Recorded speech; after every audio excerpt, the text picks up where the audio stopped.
Hi, my name is Lee Buckner, and today I'm going to be talking about the regulation of designer babies. So what is a designer baby?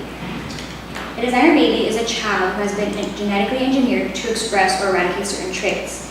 This can range from gender, eye color, hair color, even personality traits. The first two major sci-fi movie and novel that come to mind when thinking about designer babies are Gattaca and Brave New World.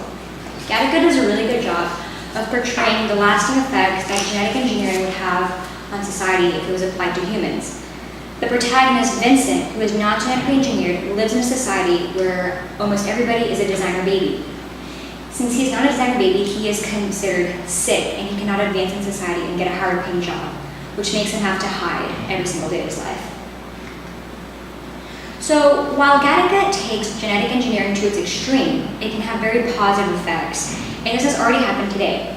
One of the first cases was 15 years ago. A British couple had a son, Charlie, who was born with anemia, which is a serious blood disorder which causes a deficiency in red blood cells.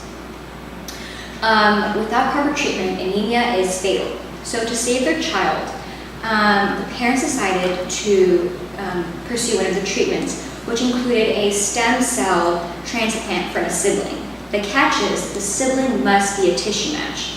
The chances of the parents producing a sibling who is a tissue match to Charlie naturally are pretty slim.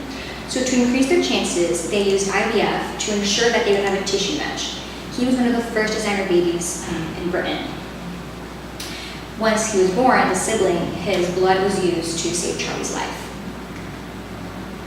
So during my research, I came up with the question, should the fabrication of designer babies be regulated? I think that yes, they should be. So how do designer babies connect to the stimulus material? In the extrasensory perception article, a quote says, "When sensors can be routed onto human perception in new ways, where do our senses stop and where will presence begin?" So sensors are pretty similar to designer babies because if you have a designer baby, parents will most likely opt for perfect senses and perfect characteristics, which will be similar to that of a sensor. So this will make you think, how will designer babies perceive things differently than humans if all of their senses are magnified and perfected? Designer babies also connect to the olfactory article. The olfactory article talks about how humans perceive smells differently from one another. In a genetically modified world, parents will most likely opt for similar perfect characteristics, making all humans slowly assimilate with one another. And this makes you think, if we are all the same, we will have no more originality and people will not perceive things differently, and we will slowly lose touch with our humanity. So what are advantages of designer babies, including restrictions? So parents can give their child the best life possible. They can increase the child's overall life expectancy, prevent genetic diseases such as Alzheimer's, Huntington's, and Down syndrome. They can also reduce the risk of inherited medical disorders such as obesity, diabetes, cancer, and anemia. You can also eliminate mitochondrial disorders, which are passed down from mother to child. Genetic engineering will not be forced upon society, so parents can set the limits of how much they want to control and how much they want to leave to nature. In a recent statistic, in a poll done 2 years ago, 1,000 US adults were asked if they thought it would be legal to genetically modify their child to reduce the risk of developing certain serious diseases. To my surprise, over 2/3 said no, they would not consider this legal. And about a quarter said yes, they would consider it legal, and a small percentage said that they were undecided. In a similar question, the subjects were asked if they thought it would be legal to genetically modify their child to enhance their intelligence and physical characteristics. As I expected, the overwhelming majority said no. Yet there is still 11% who said that yes, they would consider this technology and genetic modification legal. So I wanted to analyze the perspectives between parents and doctors. So as parents want to give their children the best life possible, which could include genetically modifying their child to ensure that they have the best possible future, versus doctors who are expert in the field of medicine and they are more unbiased. Doctors are able to better predict the outcomes that genetic engineering will have on our society as a whole and generations to come as you go down the family tree. Designer babies without regulations, what kind of world will we end up having?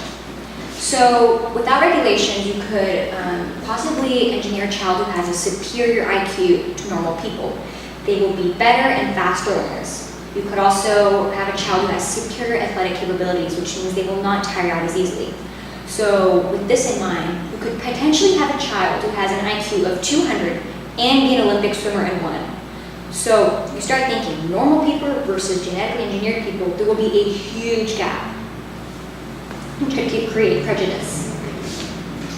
What would be outcomes of a society like this? So because it's a new and experimental technique, we don't know what could happen.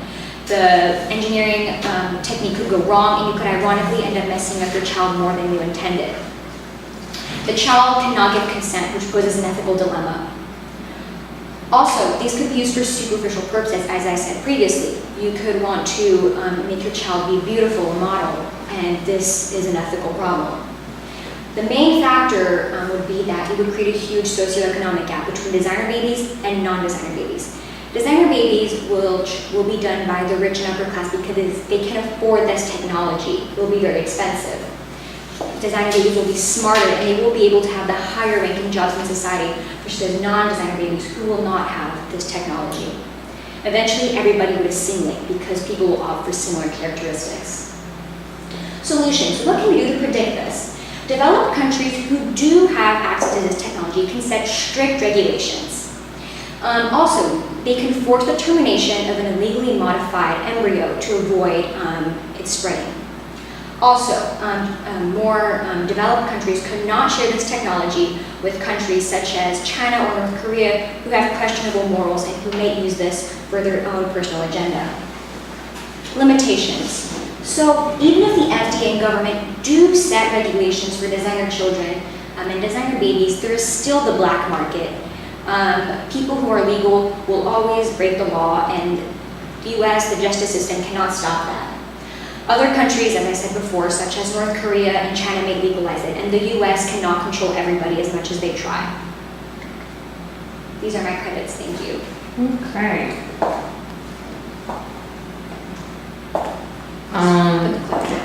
Let me ask you 2 questions. Okay, so how did you select the strategies you used to gather your information? And were your strategies effective?